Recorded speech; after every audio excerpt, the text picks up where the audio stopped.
HarperCollins presents Dreadwood, Deadly Deep by Jennifer Killick. Read by Marlo Chan-Reeves.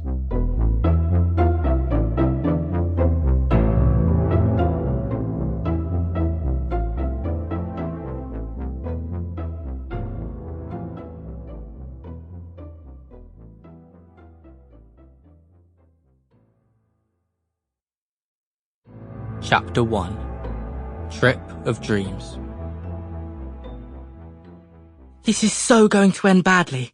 100% we're doomed. Hallie stops at the bottom of the ramp, drops her backpack on the floor, and stink-eyes the scene in front of us.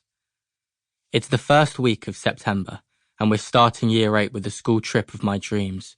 5 days in the south of France, studying the Mediterranean coastline and wildlife. It's day 3 of the trip, and we're getting on a boat to Corsica for the next stage of our research. I've never been out of the UK before, so for me this is mind-blowingly amazing, even if Hallie's not feeling it. The late summer sky is a perfect blue, dotted with ice cream scoops of fluffy vanilla cloud. The sun is just starting its descent into evening, and its rays are making the ocean glitter gently, like the waves are crested with diamonds. The ship we're boarding is spotless white steel, chrome and glass, rising out of the sea in a way that I can only describe as majestic. It gleams luxuriously, the sunlight glinting off its hull like it's winking at us. My best friends are next to me. Hallie, Gus, Naira, and Colette, all tanned and freckled from the long summer days. We're in shorts and t-shirts and trailing wheelie cases. It's about as perfect as a view could be.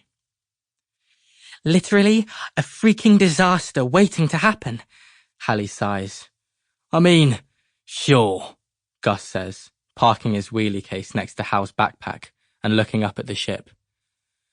It wouldn't have been my first choice of seafaring vehicle, but I'm not getting the same aura of bleakness that you are, Holster.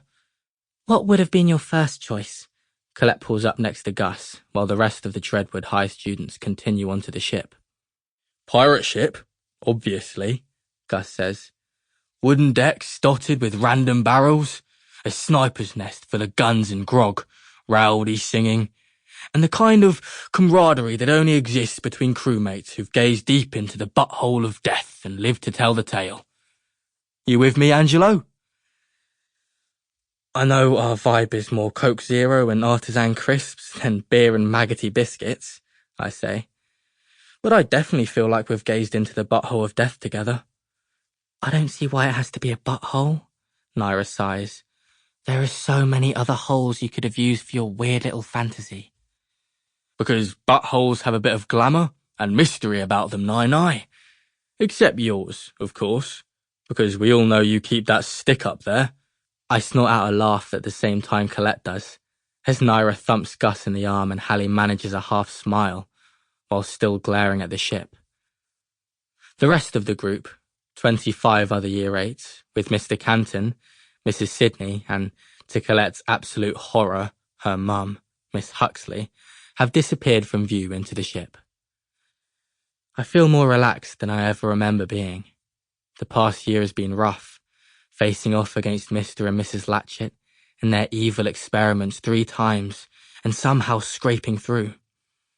We destroyed their giant spiders last November, put an end to their brain-biting parasitic worms in March, and turned their vampire birds against them in July. We've dealt with everything they've thrown at us and come out stronger and happier. And now they're locked up back in England, awaiting trial for their crimes. And we're here in France, on a trip of a lifetime. There were 30 places for Dreadwood High students on the school trip, which combines the usual geography and history stuff they do every year on the southern French coastline, with the launch of some amazing new wildlife research technology in the Mediterranean Sea.